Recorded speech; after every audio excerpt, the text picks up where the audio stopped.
Здравейте, казвам се Ивайло. Добре дошли в моят канал. Той ще е свързан с фитнес, правилно хранене, правилно изпълнение на движение в фитнес залата.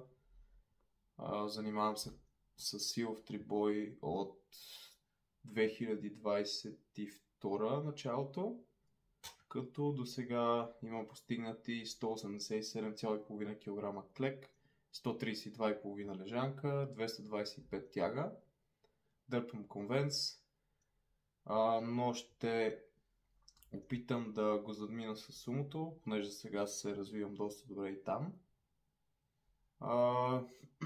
Какво може да очаквате от канала? Първо ще направя поредица, в която документирам моето сваляне, понеже не съм, според мен, достатъчно конкурентоспособен в 8-3 категорията и ще се състезавам на 7-4, като имам, може би, колко? Ноември, декември, януари, февруари, март.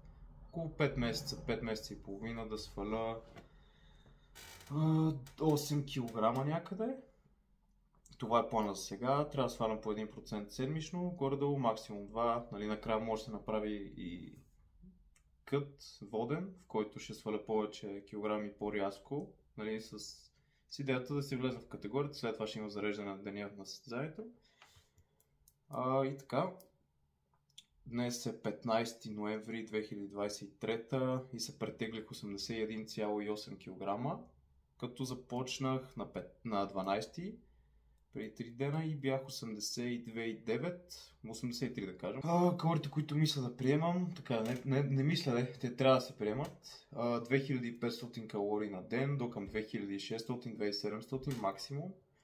Като от тях, мисля, че бяха 290 до 300 грама въглехидрат, 70 грама мазнини и 220 грама протеин. Така ще стартирам, ако свалям твърде бързо, над 1% седмично. Калориите ще бъдат увеличени. Предполагам, ще са въглехидрати главно. Протеина не мисля да се пипа. Може би евентуално да се вдигне до някаква степен към края на свалянето. Това е горе-долу. Благодаря, че сте с мен и се абонирайте, защото ще извлечете доста полезна информация от този канал като цяло.